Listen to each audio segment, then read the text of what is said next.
नमस्कार, आप देख रहे हैं द न्यूज़ बर्ड और मैं हूं आपके साथ कृत्य सुधा। खबरों पर जाने से पहले एक नजर डालते हैं आज की हेडलाइंस पर। प्रदेश के उप मुख्यमंत्री प्रेमचंद बैरवा बुधवार को जोधपुर दौरे पर आए। एयरपोर्ट पर हुआ भव्य स्वागत। राजस्थान हाईकोर्ट के अधिवक्ता के साथ हुई मारपीट से नाराज अधिवक्ताओं ने मुख्यमंत्री के नाम ज्ञापन सौंपा। जिला कलेक्टर गौरव अग्रवाल की अध्यक्षता में मारवाड़ इंटरनेशनल सेंटर के सभागार में साप्ताहिक समीक्षा बैठक आयोजित हुई। अब खबरें विस्तार से। प्रदेश के उप मुख्यमंत्री प्रेमचंद बैरवा बुधवार को जोधपुर दौरे पर रहे। जोधपुर एयरपोर्ट पहुंचने पर भाजपा नेताओं एवं कार्यकर्ताओं ने उप मुख्यमंत्री का भव्य स्वागत किया। इस दौरान कैबिनेट मंत्री जोगाराम पटेल ने उनकी अगवानी की। जोधपुर एयरपोर्ट पर पत्रकारों ने अनौपचारिक वार्ता करते हुए प्रेमचंद बैरवा ने अपने ही पार्टी के विधायक रेवतराम डागा के आरोपों पर सफाई देते हुए कहा कि भजनलाल सरकार में किसी के साथ भेदभाव नहीं हो रहा है। सभी को एक समान नजर से देखते हुए लगातार विकास के कार्य किए जा रहे हैं। पुलिस के जवानों की मांगों के सवाल पर प्रेमचंद बैरवा ने कहा कि सरकार द्वारा उनकी मांगों पर समीक्षा की जा रही है और जल्द ही इस संबंध में निर्णय लिया जाएगा। गौरतलब है कि अपनी लंबित मांगों के चलते पुलिस के अधिकांश जवानों ने होली का भी बहिष्कार किया था।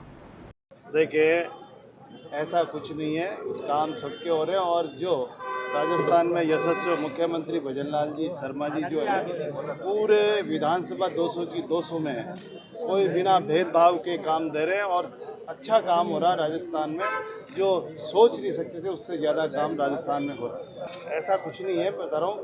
बात में हमारे यशस्वी मुख्यमंत्री सारा समाधान है, सब कुछ है उनके पास। ऐसा है, करोड़ीलाल मीणा जी हमारे वरिष्ठ नेता है भारतीय जनता पार्टी के। जो बातें कह रहे हैं वो गलत है। हमारे वरिष्ठ नेता है और निश्चित रूप से हमारा भारतीय जनता पार्टी का परिवार एक है। प्रदेश के उप मुख्यमंत्री प्रेमचंद बैरवा बुधवार को जोधपुर पहुंचने पर एयरपोर्ट से सीधे लूणी विधानसभा में आयोजित होली स्नेह मिलन एवं अभिनंदन कार्यक्रम में हिस्सा लेने के लिए पहुंचे। इस अवसर पर प्रेमचंद बैरवा ने दीप प्रज्वलित कर कार्यक्रम का शुभारंभ किया। प्रेमचंद बैरवा ने समारोह के लिए कैबिनेट मंत्री जोगाराम पटेल की प्रशंसा करते हुए उन्हें बधाई दी। उन्होंने बताया कि इस तरह के आयोजनों के क्षेत्रवासियों एवं पार्टी के कार्यकर्ताओं के साथ मेल मिलाप हो जाता है, जिसमें विचारों का आदान प्रदान होता है। प्रदेश की सरकार में महिलाओं की भागीदारी पर प्रेमचंद बैरवा ने कहा कि भजनलाल सरकार में महिलाओं को हमेशा प्राथमिकता दी जाती है। उसी का परिणाम है कि सरकार के साथ साथ सरकारी योजनाओं में भी महिलाओं की सबसे बड़ी भागीदारी है।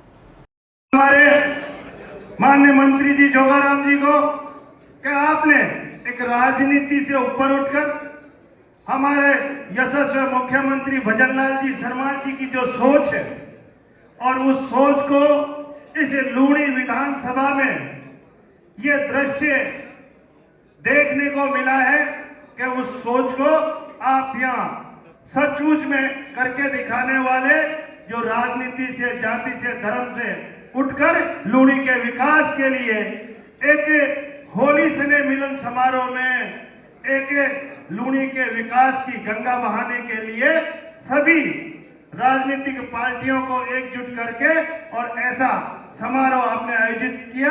और इस समारोह में कई प्रतिभाएं अपनी प्रतिभा, अपनी कला का नृत्य दिखाकर एक होली में रंग बरसाने वाले सभी को मैं बहुत बहुत धन्यवाद और बधाई देना चाहूंगा। हमारी लूणी पंचायत समिति सबसे पुरानी पंचायत समिति है। मैं आज उन सबको याद करने से पूर्व और उनका इतिहास बताने से पूर्व मैं राजस्थान के यशस्वी मुख्यमंत्री आदरणीय भजनलाल जी का आपकी गड़गड़ाहट की तालियों के साथ अभिनंदन और स्वागत करता हूं। उन्होंने हमको एक संदेश दिया, जो एक ऐतिहासिक मिलन समारोह रहा है कि हर पार्टी में चाहे कोई सी में काम करो, लेकिन सभी जनप्रतिनिधियों को हमारे यशस्वी मंत्री जोगाराम जी ने एक अच्छा आयोजन रख के एक सामाजिक समरसता, राजनीतिक समरसता का जो परिचय दिया है, निश्चित रूप से इससे इस लूणी विधानसभा का विकास और विकास के लिए सभी जनप्रतिनिधि एक साथ मिलकर काम करेंगे तो निश्चित रूप से इस लूणी विधानसभा में विकास की गंगा बहेगी।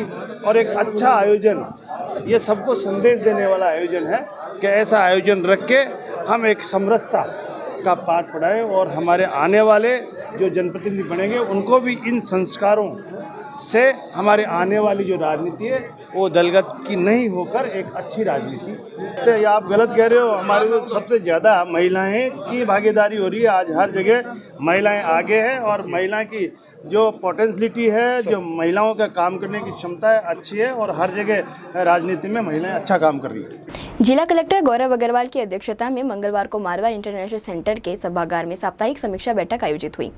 बैठक में विभिन्न विभागीय प्रकरणों की प्रगति की समीक्षा तथा जन अभियोग निस्तारण, मुख्यमंत्री प्रकोष्ठ एवं वीआईपी प्रकोष्ठ में लंबित प्रकरणों पर विस्तृत चर्चा की गई। जिला कलेक्टर ने संपर्क पोर्टल पर दर्ज जन अभियोगों की समीक्षा करते हुए संबंधित अधिकारियों को निर्देश दिए कि शिकायतों का निस्तारण निर्धारित समय सीमा में गुणवत्ता पूर्वक किया जाए। उन्होंने कहा कि अनावश्यक देरी पर सख्त कार्रवाई की जाएगी।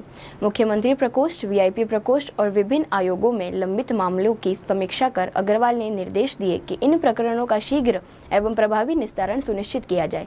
बैठक में नगर निगम आयुक्त सिद्धार्थ, अतिरिक्त जिला कलेक्टर प्रथम जवाहर चौधरी, अतिरिक्त जिला कलेक्टर द्वितीय सुरेंद्र सिंह पुरोहित सहित सभी जिला स्तरीय अधिकारी उपस्थित रहे।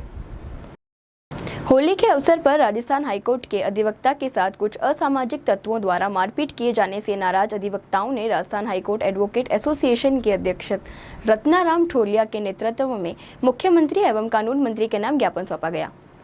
अध्यक्ष रत्नाराम ठोलिया ने बताया कि पिछले कुछ दिनों में अधिवक्ताओं के साथ लगातार मारपीट की घटनाएं सामने आ रही है।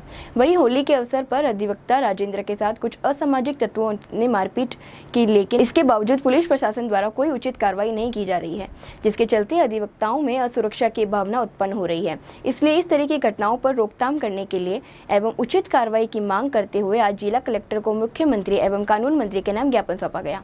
ज्ञापन सौंपने के दौरान बड़ी संख्या में अधिवक्ता मौजूद रहे। वकीलों से टकराएगा, वकीलों पे हमले से नहीं करेंगे।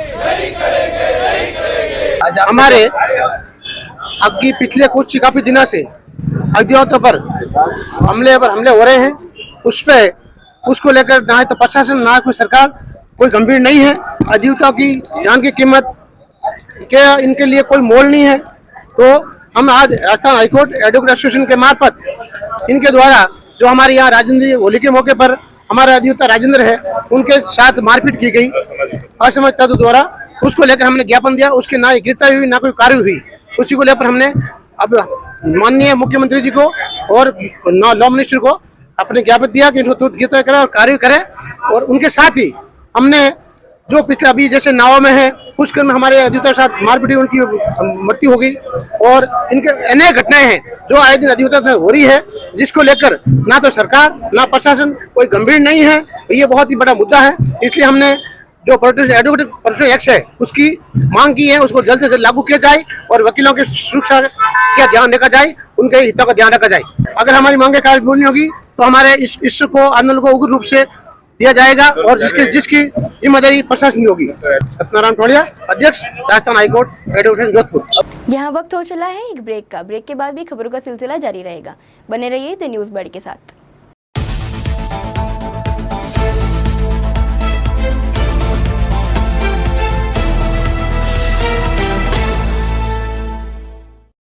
ब्रेक के बाद एक बार फिर से आपका स्वागत है। जोधपुर में मजदूर संघ द्वारा अपनी मांगों को लेकर जिला कलेक्टर को ज्ञापन सौंपा गया।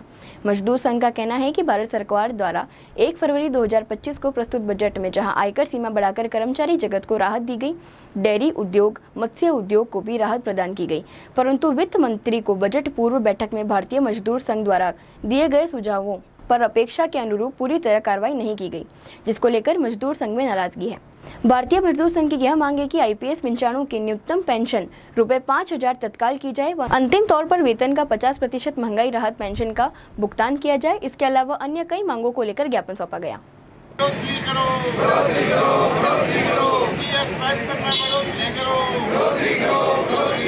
आज भारतीय मजदूर संघ संपूर्ण देश के अंदर जिला मुख्यालय पर प्रदर्शन और धरना करके अपनी कुछ मांगों को लेकर भारत सरकार को चेतावनी दे रहा है कि जो ईपीएस की पेंशन है वर्तमान में 1,000 रुपया मिल रही है, उसको सरकार द्वारा मिनिमम 5,000 रुपये किया जाना चाहिए।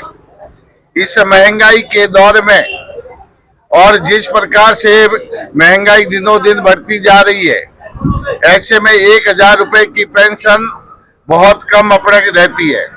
लिया जाए अपने इसको 5,000 रुपए किया जाए, और जो ईपीएस की पेंशन है, ईपीएफ की, वो पेंशन वर्तमान में अपने 5,000 रुपए है से 15,000 रुपए तक मिल रही है, उसको मिनिमम 30,000 रुपए किया जाना चाहिए। जहां कई राज्यों के अंदर पुरानी पेंशन योजना के तहत मिनिमम 30 से 35,000 रुपए पेंशन मिलती है, वहां इस तरीके से अपने ईपीएफ के माध्यम से अब पुरानी पेंशन केवल मात्र 5,000 रुपए में घर खर्चा नहीं चल सकते। जहां केवल मात्र जन सेवा करने के लिए जनप्रतिनिधियों की नियुक्ति होती है, उनको भी आज 1-1 लाख रुपए की पेंशन मिलती है, और जो उम्र भर अपने सेवाएं देते हैं उन लोगों को अपने 5,000 रुपए में अपनी सामाजिक सुरक्षा कैसे की जा संपन्न कर सकता है, ये एक सोचने का विषय है। सरकार इस पर विचार करे। साथ ही सार्वजनिक उपक्रमों का निजीकरण किया जा रहा है। हम चाहते हैं कि वो निजीकरण बंद होना चाहिए। आज जैसे बीमा विभाग है, बीमा विभाग में भी अपने जो है निजीकरण बढ़ता जा रहा है, तो उसको अपने रोक लगनी चाहिए। इसी प्रकार से कुछ कानूनों के अंदर भी बदलाव किया जा रहा है। श्रम विभाग के कानूनों में बदलाव किया जा रहा है, जहां श्रमिकों के साथ में कुठाराघात होगा और उनके साथ में शोषण होगा। हम सरकार को चेतावनी देना चाहते हैं, समय रहते इस पर रोक लगाए, अन्यथा आने वाले समय में भारतीय मजदूर संघ को खुले तौर पर सरकार का विरोध करना पड़ेगा। आयुर्वेद के क्षेत्र में अपने अभूतपूर्व योगदान के लिए प्रोफेसर बनवारी लाल गौड़ को नई दिल्ली के विज्ञान भवन में आयोजित एक भव्य समारोह में लाइफ टाइम अचीवमेंट अवार्ड से सम्मानित किया गया। इस प्रतिष्ठित पुरस्कार को भारत सरकार के आयुष मंत्री प्रताप राव जाधव ने प्रदान किया। सम्मान समारोह के दौरान आयुष मंत्री प्रताप राव जोधपुर ने प्रोफेसर गौड़ के योगदान की सराहना करते हुए कहा कि प्रोफेसर बनवारी लाल गौड़ का संपूर्ण जीवन आयुर्वेद के प्रचार प्रसार और विकास के लिए समर्पित रहा है। इस अवसर पर कांगड़ा से लोकसभा सांसद वैद्य राजीव भारद्वाज, आयुष मंत्रालय के सचिव राजेश कोटेचा सहित कई लोग उपस्थित रहे। हिंदू नव वर्ष महोत्सव समिति 2082 का गठन किया गया। आयोजित समिति की कोर कमेटी बैठक संरक्षक निर्मल गहलोत, रतनलाल गुप्ता, मनोहर सिंह के सानिध्य में संपन्न हुई। आयोजन समिति के प्रचार प्रसार प्रमुख श्रीकांत पारीक ने बताया, नव वर्ष में आयोजित समिति में अशोक चौहान अध्यक्ष एवं वरुण धनाड़िया को आयोजन समिति का महासचिव बनाया गया। आयोजित समिति की कार्यकारिणी का गठन करते हुए नतमाल पालीवाल समन्वयक, अशोक गहलोत कोषाध्यक्ष, थानाराम चौधरी सह कोषाध्यक्ष, कैलाश बिश्नोई, महावीर चोपड़ा, आदर्श शर्मा, निशा राठौड़, ऋचा राजपुरोहित को उपाध्यक्ष बनाया गया। बैठक में शोभा यात्रा को सफल बनाने के लिए रूपरेखा तैयार की गई। भारत सरकार के युवा कार्यक्रम एवं खेल मंत्रालय द्वारा आयोजित किए जा रहे युवा संसद 2025 के प्रथम चरण में जिला स्तर पर आयोजित की जा रही प्रतियोगिता का आयोजन 18 एवं 19 मार्च को किया जाएगा। पाली, बालोतरा एवं जोधपुर जिले का सामूहिक जिला स्तरीय कार्यक्रम nodal college Chopasni housing board स्थित राजकीय महाविद्यालय जोधपुर द्वारा किया जा रहा है। दूसरे चरण के लिए पाली, बालोतरा एवं जोधपुर जिलों में चयनित 150 युवा प्रतिभागियों को इस प्रतियोगिता में एक चुनाव विषय पर केवल 3 मिनट में अपने विचार व्यक्तिगत रूप से मंच पर निर्णायकों के समक्ष प्रस्तुत करेंगे। इस प्रतियोगिता का आयोजन जोधपुर के प्रताप नगर के स्थित श्री महालक्ष्मी शिक्षण संस्थान के सभागार में किया जाएगा। दूसरे चरण से चयनित 10 प्रतिभाशाली युवाओं को राज्य स्तरीय प्रतियोगिता में भाग लेने हेतु अनुशंसा की जाएगी। राज्य स्तरीय प्रतियोगिता का दूसरा चरण राजस्थान के विधानसभा भवन में आयोजित होगा। इस राज्य स्तरीय प्रतियोगिता में से 3 प्रतिभाशाली युवाओं को राष्ट्रीय स्तर पर आयोजित होने वाली युवा संसद 2025 में भाग लेने का सौभाग्य प्राप्त होगा। युवा कार्यक्रम और खेल मंत्रालय भारत सरकार के द्वारा विकसित भारत युवा संसद 2025 कार्यक्रम का आयोजन किया जा रहा है। इस कार्यक्रम के लिए 18 से 25 वर्ष आयु वर्ग के युवाओं के लिए पंजीयन का जो समय था वो 16 मार्च तक रखा गया था। जोधपुर जिला, जो कि पाली, बालोतरा और जोधपुर 3 जिलों को मिला के बनाया गया है, उसमें 237 युवाओं ने पंजीयन कराया। उनमें से 150 युवाओं को चयन करके और उनके जो है फिजिकल रूप से उनको अपने विचार रखने का अवसर मिलेगा। और ये विचार रखने का अवसर है वो 18 और 19 तारीख को उनको अवसर मिलेगा। और ये 18 और 19 तारीख को ये कार्यक्रम श्री महालक्ष्मी शिक्षण संस्थान में आयोजित किया जाएगा। इनमें से चयनित 10 युवाओं को प्रदेश स्तर पर विधानसभा में अपने विचार रखने का अवसर मिलेगा। और इनका जो विषय रहेगा वो रहेगा वन नेशन वन इलेक्शन विकसित भारत के लिए कैसे उपयोगी है। इस विषय को आधार बना के ये अपने विचार रखेंगे। तो कल 10 बजे से इस कार्यक्रम का आयोजन महालक्ष्मी शिक्षण संस्थान में रहेगा। जोधपुर महाविद्यालय इसका नोडल महाविद्यालय है। इसमें जोधपुर की सभी शिक्षण संस्थानों से उपस्थित रहने की अपेक्षा की गई थी और अधिकांश शिक्षण संस्थानों का प्रतिनिधित्व इस कार्यक्रम में है। हम चाहते हैं कि समाज में भी वन नेशन वन इलेक्शन का विचार है वो प्रस्तुत किसी माध्यम से हो और अधिक से अधिक युवाओं की इसमें सहभागिता रहे, ऐसी अपेक्षा है। माननीय प्रधानमंत्री महोदय ने स्वतंत्रता दिवस के उपलक्ष्य में लाल किले की प्राचीर से संबोधन में 1 लाख युवाओं को राजनीति में आने के लिए प्रेरित किया था। उसी प्रेरणा को आधार बनाते हुए युवा कार्यक्रम एवं खेल मंत्रालय भारत सरकार ने माई भारत के माध्यम से विकसित भारत युवा संसद कार्यक्रम लॉन्च किया, ताकि युवा जो है विकसित भारत की अपनी संकल्पना को लोगों के सामने और पॉलिसी मेकर्स के सामने रख सके। इस उद्देश्य के साथ इस कार्यक्रम को लॉन्च किया गया था। 18 से 25 आयु वर्ग के युवा इसमें भाग ले रहे हैं और अलग अलग विषयों पे वो अपनी राय रखेंगे कि विकसित भारत किस प्रकार बनाया जा सकता है। जो स्क्रीनिंग का राउंड था उसमें टॉपिक अलग दिया गया था। उसमें ये पूछा गया था कि विकसित भारत से आप क्या समझते हैं। अब जो हमारा नोडल डिस्ट्रिक्ट राउंड है उसमें पूछा जा रहा है वन नेशन वन इलेक्शन विकसित भारत के लिए एक राह बनाना। तो अलग अलग टॉपिक पर ये रहेगा। इसके बाद में नोडल राउंड के बाद में 10 युवा चयनित होकर के स्टेट लेवल पे जाएंगे और स्टेट लेवल के बाद पार्लियामेंट को अपने विचार साझा करेंगे। आइए अंत में एक बार फिर से नजर डालते हैं इस वक्त की खास हेडलाइंस पर। प्रदेश के उप मुख्यमंत्री प्रेमचंद बैरवा बुधवार को जोधपुर दौरे पर आए। एयरपोर्ट पर हुआ भव्य स्वागत। राजस्थान हाईकोर्ट के अधिवक्ता के साथ हुई मारपीट से नाराज अधिवक्ताओं ने मुख्यमंत्री के नाम ज्ञापन सौंपा। जिला कलेक्टर गौरव अग्रवाल की अध्यक्षता में मारवाड़ इंटरनेशनल सेंटर के सभागार में साप्ताहिक समीक्षा बैठक आयोजित हुई। अभी के लिए फिलहाल इतना ही। राज्य की और बड़ी खबरें जानने के लिए देखते रहिए द न्यूज़ बर्ड। नमस्कार।